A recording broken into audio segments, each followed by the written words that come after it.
안녕하세요. 스마트한 갈매기 연구원 갈구원입니다. 와, 오늘 억수로 열받는 얘기 하나 해볼까 예.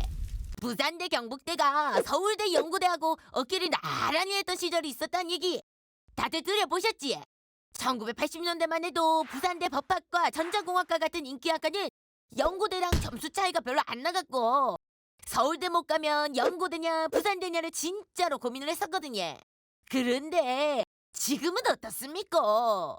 지방 거점 국립대라 해도 서울 중위권 대학보다 인지도가 떨어진다 이 말 아닙니까? 아니 이게 말이 되냐고 예. 그런데 더 열받는 건 이게 단순히 대학 순위 문제가 아니라는 겁니다. 기업들은 지방에서 인재 구하기가 어렵다 하면서 안 내려올락하고 그나마 있는 인재들은 지방에 변변한 기업이 없다 하면서 서울로 떠나버린다 이 말 아닙니까? 이 악순환의 고리 어떻게 끊어야 하노? 자, 그래서 오늘 행구실에선 끊임없이 하락 중인 지방대학에 대해서 우리 갈구원이가 가열차게 연구해 봤습니다. 자, 시간을 거슬러 흘러 우리나라 지방대학이 언제부터 생겼는지 한번 알아보고 가겠습니다. 바야흐로 일제강점기. 한반도에는 대학이라고 공식 명칭이 붙은 학교가 경성제국대학 딱 한 개뿐이었습니다. 1924년에 설립된 유일한 대학교였고요. 시대가 시대다 보니 조선인 학생은 전체 정원의 3분의 1 이하로 제한되어 있었습니다. 진짜 빡센 경쟁이었죠. 대충 계산해도 상위 1% 이내 정도였는데요. 하여튼 이 들어가기 살벌하게 어려운 대학이 해방이 되면서 서울대학교가 된 겁니다. 다른 대학들은 언제 어떻게 생겼냐면요. 대학까진 아니지만 전문학교라는 고등교육기관이 전국에 여럿 있었습니다. 훗날 연세대가 된 연희전문학교, 고려대가 된 보성전문학교 같은 것들이죠. 대부분 3년제였고 대체로 실무, 직업교육 중심이었습니다. 일제놈들이 식민지 지배체제에 필요한 하급기술자, 관리직 등을 양성하려고 그렇게 운영을 한 건데요. 지금의 전문대학과 비슷한 느낌적인 느낌이었던 거죠. 자, 그럼 갈구원이는 부산갈매기니까 부산을 좀 더 설명드리겠습니다. 부산대학교의 전신은 1941년 설립된 부산고등수산학교였습니다. 1930년대 부산이 조선 최대의 어업 생산지로 성장하면서 어업 전문 인력 양성을 목표로 만들어졌다 하는데요. 당시만 해도 물고기 잡는 게 엄청 중요한 일이었다 보니까 고기 잡는 방법을 알려주는 그런 학교였던 셈이죠. 그리고 부산고등수산학교는 해방 후 1946년 부산대학교가 창립할 때 수산학부가 되면서 부산대학교의 전신 역할을 하게 됩니다. 부산대와 쌍벽을 이루는 지방 거점 대학 경북대는 어떨까? 이것도 궁금해서 조사를 해봤는데요. 경북대학교는 대구사범학교, 대구의학전문학교, 대구농업전문학교 이 세 학교가 해방 후 개별대학으로 승격되었다가 우리 합치자 해서 경북대학교가 된 것이더라고요. 결국 이런 방식으로 서울대, 부산대, 경북대, 전남대, 전북대, 충남대 등 지방 거점 대학교는 국립대학 설치령으로 1946년 동시에 개교하게 됩니다. 자, 그러면 1950년대 대학교 입결 상황이 어땠는지도 한번 살펴보겠습니다. 당시에도 경성제국대학에 계승한 서울대학교가 독보적인 1위였고요. 전국 최상위 인재가 다 집중되었습니다. 그런데 여기서 중요한 건 부산대, 경북대 등 지방 거점 국립대는 서울대 다음 대학이라는 별칭으로 연세대나 고려대보다 입결이 더 높았다는 겁니다. 아니 이거 진짜예요. 또 동아대, 영남대, 조선대도 연고대까진 아니지만 다른 서울 소재 사립대보다 실질적으로 더 입결이 높았다고 합니다. 당시엔 인서울 프리미엄이 거의 없었고요. 또 모두가 어려웠던 시절이니만큼 국가가 등록금의 일부를 지원하는 국립대가 더 많은 프리미엄을 받았던 그런 시절이었던 거죠. 이러한 현상은 1960년대까지 계속되는데요. 순위표를 만들어보자면 1위 서울대, 압도적. 2위 부산대, 경북대, 전남대. 3위 연세대, 고려대, 이화여대. 4위 그 외 서울사립대. 이 정도였습니다. 그러다가 1970년에 들어오면서 상황이 급 반전됩니다.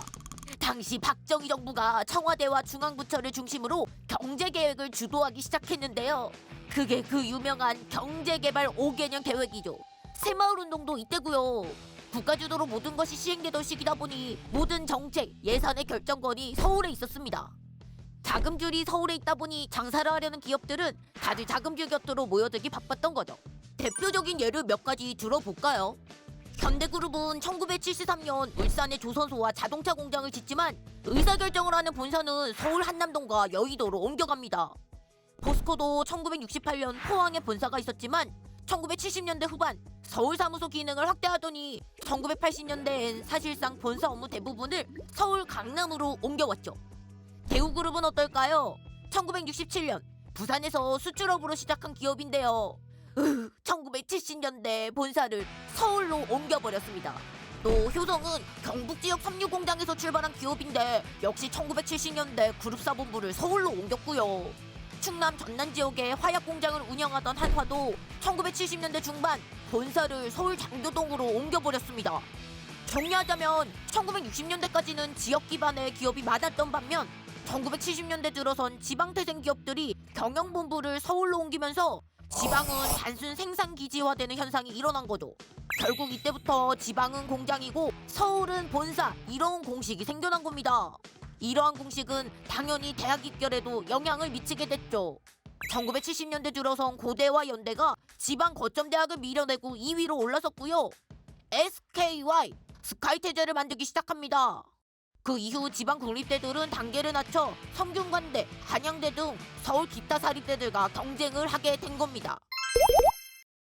그러다가 부산대, 경북대 등 이 지방 거점 국립대가 서울 소재 중상위대학인 서성한 중경외시 등에 크게 밀리게 만든 사건이 하나 터지고 마는데요.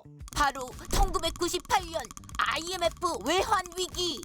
당시 구조조정, 격리해고 등으로 극심한 혼란을 겪으면서 청년들은 그나마 일자리 제공 여력이 있는 대기업과 공공기관에 몰려들었습니다. 그런데 그런 대기업 공기업들은 대부분 어디 있었을까요? 말 안 해도 이제 알겠죠. 바로 서울이죠. 결국 IMF는 서울 프리미엄 체계를 더욱 공고하게 만든 결정적 계기가 됩니다.